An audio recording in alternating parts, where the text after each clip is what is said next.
Hello everybody, this is Lara with your weekly video for Bitcoin for the week beginning Monday 24th of April 2023.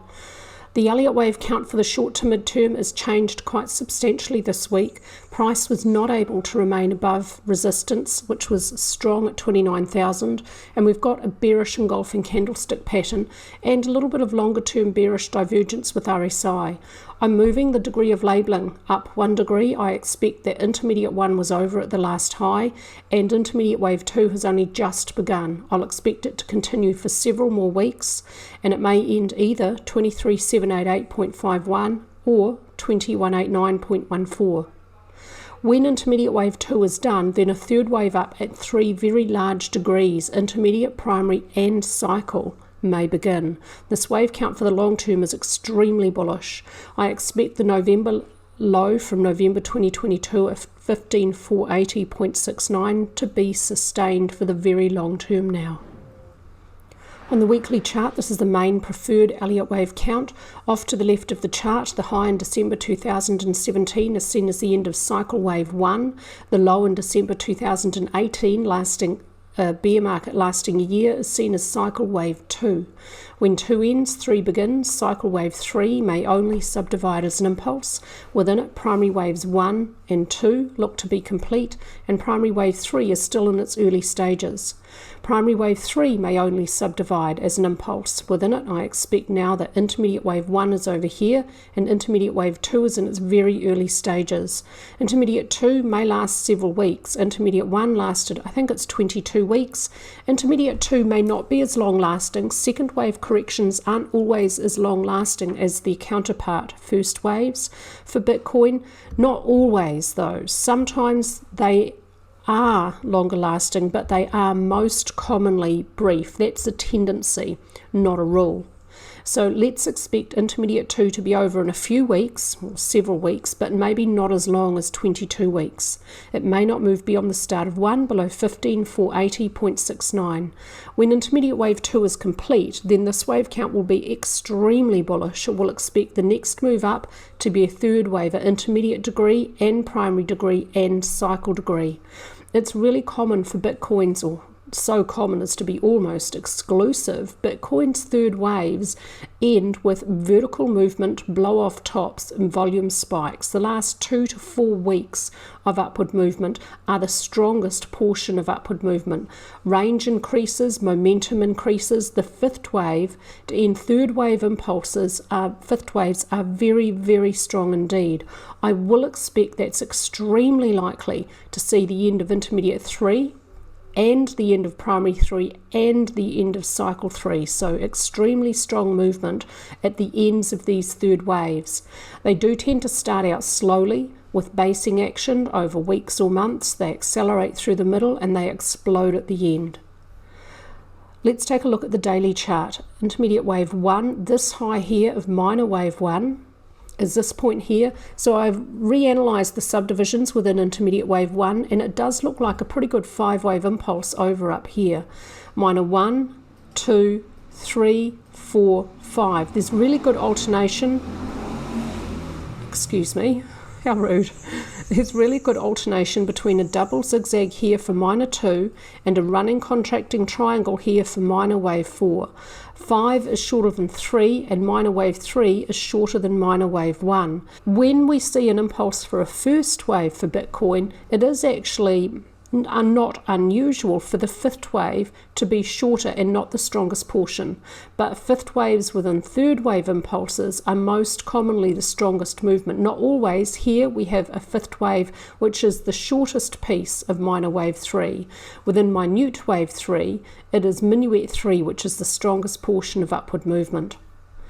With intermediate 1 possibly over here, intermediate 2 may last several weeks. Draw an Elliott channel around intermediate 1 from 1 to 3 with a copy on 2.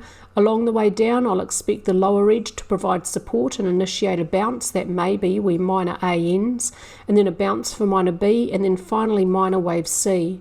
The first target will be the logarithmic function of the 0.382 Fibonacci ratio at 23,788.51. If we get to the first target and the structure of intermediate 2 is incomplete, or price just keeps falling through that target, then the next target, the logarithmic function of the 0.618 Fibonacci ratio at 2189.14, will be used. Intermediate 2 may not move beyond the start of 1 below 15,480.69. Intermediate 2 will most likely be a single or multiple zigzag. It could also be a flat or combination. If it's going to be a single or multiple zigzag, the first move down should subdivide as a 5-wave motive structure. It looks like an impulse is unfolding lower. On the weekly chart, this is an alternate wave count. It considers what if primary wave 1 was not over here. Instead, here's the end of 3, which is the same up to this point for both wave counts. And then instead of 4, 5, what if 4 was an expanded flat over here? If that's the case, though, intermediate 4 has lasted 81 weeks. It's much longer in duration than primary wave 2, 1 degree higher, which lasted, I think, 52 weeks. And cycle wave 2, 2 degrees higher, which lasted 51 weeks. The proportion between intermediate 4 and primary 2 and cycle 2 is very poor, which reduces the probability of this wave count. I am only publishing it because it's popular online. I want to show you why it's not my main wave count, why I judge it to have a low probability. It's that problem of proportion.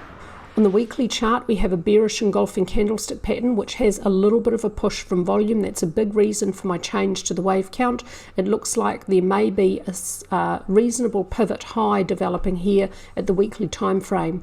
There was very strong resistance at 29,000. Last week, price closed above resistance, and it did so with a little push from volume, but it was unable to stay there, and prices closed back below that area, which is now again expected to provide some resistance. Look out for first support along the way down, quite strong, about 24,500. In the first instance, I expect that could be where downward movement ends.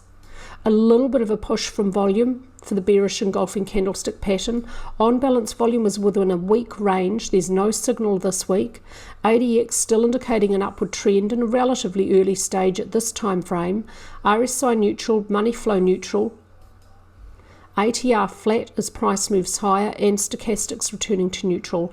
And I leave this here. Bitcoin and the S&P, despite what a lot of people assume, do not have any kind of correlation at all. The correlation coefficient swings fully negative through positive through this shaded area, which is an area of no statistical significance. So a lot of people assume that they should move together. They just don't have a correlation at all. And I'd rather use math rather than make unacknowledged assumptions. The moving average situation is still bullish, not full bore bullish. We had a golden cross back here as the 50-day moving average crossed above the 200-day moving average, which the 200-day then provided support. The short is above the mid, is above the long, but the short is negatively sloped. Price is still above the mid and long. This is overall a bullish look. Price couldn't remain above resistance at 29,000. It's broken below that. Now, first support on the long on the way down, 26,500, but below that, a more strong support, 24,500. That may be where this pullback comes to rest and finds its final support. As price is falling, overall volume is falling. The short-term volume profile is a little bit more bearish than bullish. Downward sessions are stronger than upward, but overall some decline in volume as price mostly falls of its own weight. It can do that quite fast for quite a long time though, so just because volume isn't pushing price lower doesn't mean price can't move a lot lower. On balance, volume broke above resistance, tested support, broke back below. It's back below this line, which may now again provide resistance, and heading toward this lower line, which may provide support. ADX at the daily time frame is declining, telling us there's no clear trend. Previously, the upward trend reached extreme, but only just. It reached very extreme back here, and then it's declining, and less extreme up here, but still extreme. RSI neutral, money flow neutral, stochastics oversold, price nearing support, no clear trend. Look out for support. Initially 26,500, but that's not particularly strong. Stronger support below 24,500.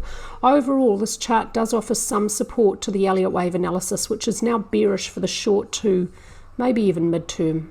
But the Elliott wave analysis is extremely bullish for the long term. That's it from me this week with your Bitcoin analysis. I'm settled in Barbados for the next 6 months, so hopefully I will get a lot of surfing done and also some more free analysis for you. I'll be doing Ethereum and XRP hopefully in the next week or so.